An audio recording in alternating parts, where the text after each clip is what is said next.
যে ব্রিজটি দেখতে পাচ্ছেন এটা ব্রিটিশ আমলের তৈরি। ব্রিজটির নিচ থেকে মাটি সরে গেছে, যে কোনো টাইমে দুর্ঘটনা ঘটতে পারে। তো আমাদের দেশের কাজ আমরা করব, কিন্তু এটাতে কাজ করতে গেলে দেখা যাচ্ছে বিএসএফ বাধা দিচ্ছে।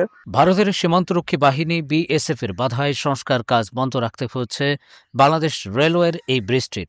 এর অবস্থান দিনাজপুর জেলার হিলি সীমান্তের ধরন্দা গ্রামে। একেবারে সীমান্ত বরাবর চলে যাওয়ার রেল লাইনের এক পাশে বাংলাদেশ, অন্য পাশে ভারত। রেল লাইনের পাশ দিয়ে দুই দেশের সীমান্ত চৌকি চোখে পড়ে। কোটি মানুষের আস্থার ভালোবাসায় 11 বারের মতো দেশের 1 নম্বর রেফ্রিজারেটর ব্র্যান্ড ওয়ালটন। হিলি সীমান্তে ধরন্দা গ্রামের এই ব্রিজটি ব্রিটিশ আমলে তৈরি। এখন এর অবস্থা বেশ নাজুক। তারপরও ঝুঁকি নিয়ে প্রতিদিন ট্রেনে করে কয়েক হাজার যাত্রী ও বিপুল পরিমাণ মালামাল পার হয় জরাজীর্ণ এই ব্রিজ দিয়ে। ফলে এর সংস্কার করা জরুরি হয়ে পড়েছে। অথচ কাজ শুরু করতে গিয়ে বিএসএফ এর বাধার মুখে পড়তে হয়েছে বাংলাদেশ রেলওয়ে কর্তৃপক্ষকে। দেশের দ্বিতীয় বৃহত্তম স্থলবন্দর হিলির পণ্য পরিবহনে বিরাট অবদান রাখে হিলি স্টেশন। ফলে স্টেশন কর্তৃপক্ষ ধরন্দা গ্রামের রেল ব্রিজটি দ্রুত সংস্কার করতে চায়। তবে অজানা কারণে বাগড়া দিয়ে বসে আছে বিএসএফ। এ নিয়ে স্থানীয় লোকজনও ক্ষুব্ধ। ধরন্দা গ্রামে ব্রিজটির কাছাকাছি একটি বাড়ির একজন বাসিন্দা বলছেন, খোয়া বালু এগুলো নিয়ে আসার পরও কাজ করতে পারছে না। কেন পারছে না তা আমি বলতে পারছি না, কিন্তু কাজ হচ্ছে না। কাজ করতে গেলে বিএসএফ যে কোনো সময় কাজ করতে গেলে বাধা দিচ্ছে। ধরন্দা ব্রিজের সংস্কার কাজ কেন আটকে আসছে তা নিয়ে কথা হয় হিলি রেলওয়ের টাইম কিপার আরাফাত রহমানের সঙ্গে। বিজিবি থেকে বলা হয়েছে যে অতি শীঘ্রই একটা সমঝোতার মাধ্যমে পৌঁছানো যাবে এবং খুব শীঘ্রই কাজ শুরু করা যাবে।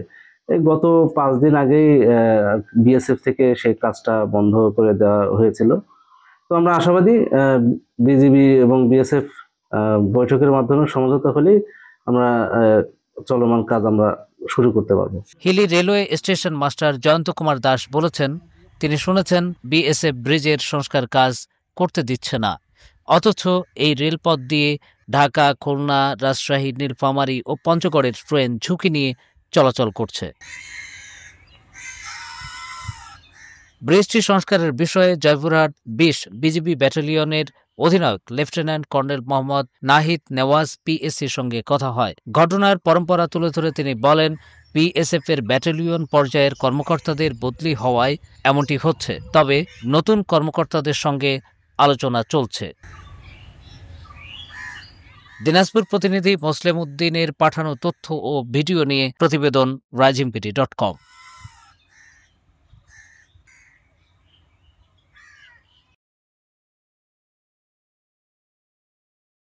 কোটি মানুষের আস্থার ভালোবাসায় 11 বারের মতো দেশের 1 নম্বর রেফ্রিজারেটর ব্র্যান্ড ওয়ালটন।